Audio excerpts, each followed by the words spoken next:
शिव अपना हो गया तो हंडा तो अपने आप हो जाता है। उसका भजन करो, मेहनत करो, कर्म करो, किसी के चक्कर में मत पड़ो फालतू का,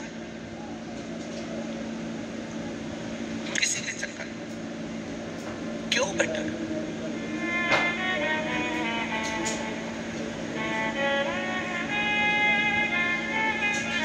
इधर ना ना ना ना, संकल्प ले लेना, कहीं नहीं भटकूंगी, केवल एक लोटा लेकर महादेव के मंदिर जाऊंगी, उनसे कहूंगी, वो सुन लेगा तो ठीक है। हमारा पिताजी, मेरा पिताजी मुझे जो हाथ से निकाल कर दे देगा वो मैं ले लूंगी, पर मेरे को झगड़ा लड़ाई नहीं करना। पिताजी जिंदा हैं, पिताजी से जाकर कह देना, पिताजी तुम जिंदा हो, तुम्हें जिसको जो देना हो दे देना, मरने के बाद तुम्हारा छोरा छोरी झगड़ा करता फिरे ये अच्छा नहीं लगेगा। अपने हाथ से मैं एक जगह पर जाऊंगी, जो मेरे गांव में, मेरे नगर में, मेरे मोहल्ले में, मेरे क्षेत्र में, मेरी कॉलोनी में, मेरी सोसाइटी में, मेरे पास में जो शिवालय होगा उनके पास जाकर एक लोटा जल चढ़ाकर उनसे कहूंगी, मुझे बस सवार देना, सुधार देना, हाथ पकड़ लेना, बहुत दुखी हूँ। दूसरे के पास जाकर कहूंगी, लोग हंसेंगे, बाबा तेरे दरवाजे पर आई हूँ, लोग कहते हैं एक लोटा जल चढ़ाने से तो सुन लेता है, मेरी भी सुन लेना, बहुत दुखी हूँ, तू मुझे अपना लेना। बाप के दरवाजे से बेटी खाली ना जाए, इतनी कृपा कर देना, महादेव पकड़ लेगा, पकड़ लेगा, खाली ना जाता, गले से लगा लो, लगा लो, गिरा जा रहा हो, उठा लो। शिव कथा कर रहे हैं। अभी एक दिन की बात है, पेटमा में कथा थी, विशाल भैया कथा करवाई, और वहां पर इंदौर के एक भक्त मिलने के लिए, वैसे तो हम मिलते नहीं, पर कथा का जो विराम दिवस होता है उसके एक दिन पहले शाम को हम थोड़ा मिल लेते हैं। जिनके यहाँ ढेर थे उनसे भी, जो जजमान परिवार, हम नहीं मिलते पूरे 7 दिन में। ये विशाल भैया भी जाने, ये सिसोदिया जी भी शरद भैया से पूछना, इन लोगों से भी हम नहीं मिलते। एक नियम बना रखा है। हाँ, पत्रकार बंधु कभी आए हैं, सामूहिक रूप से, अलग अलग नहीं, वो भी कभी भी पत्रकार बंधु भी अकेले अकेले नहीं है, और ये एकजुटता का एक आनंद है। पत्रकार बंधु भी सामूहिक रूप से आए, एक बार मिल लिए,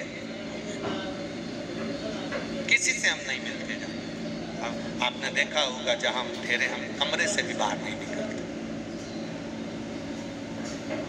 जितनी देर आपसे मिलेंगे उतनी देर महादेव से मिल लेंगे तो जिंदगी संवर जाएगी। मिलकर करेंगे भी, आप आओगे, सेल्फी लोगे, फोटो खिंचाओगे, चला जाओ। एक फोटो हम भी हमारे महादेव के साथ रोज भजन करते करते खिंचा लें तो जिंदगी सार्थक हो, आनंद हो। तुम भी फोटो खिंचा कर दूसरे को दिखाओगे, हम भी फोटो खिंचा कर उसको दिखा देंगे कि मिले थे सुंदर आनंद में, कोटेश्वर में भजन किया था गंगा के घाट पर। यहाँ लोग गंगा के तट पर जाते हैं, हम तो कहते हैं वहाँ जाने की जगह कोटेश्वर में जो गंगा बह रही है वह डुबकी यहाँ आकर लगा लो। ये सुख है, आनंद। गंगा को चलकर कोटेश्वर धाम तक आ गए। पेटमा में कथा थी, शाम का समय एक परिवार मिलने को आया। एक डब्बा था उनके पास में इतना बड़ा जाली वाला, उसको लेकर आए। अब उसमें आंकड़े की जो जड़ होती है, वो जड़ में से गणेश जी निकलते। जी जी, सुना है कि नहीं सुना आप लोगों? अरे डब्बा में लेकर आए और उन्होंने आकर कहा, गुरु जी देखो, हमें आंकड़े की जड़ में से हमने गणेश जी, हमारे आंकड़े का पेड़ था और आंकड़े का पेड़ था और उसमें से हमने गणेश जी को मिले। पर गुरु जी ये विशाल भैया पटेल की उस समय पर उनके जीजा जी और उनका जो भांजा है वो और भांजा की बहू वहीं पर थी। आप उनसे पूछना कभी योग लगे तो कहा कि ये गणेश जी हमने, पर लोग कहते हैं कि आंकड़ा का गणेश जी रहे, आनंदित होते हैं, खूब फल देते हैं गुरु जी, पर हमको भी हमने पूजन करी, इतना फल हमको मिलना चाहिए।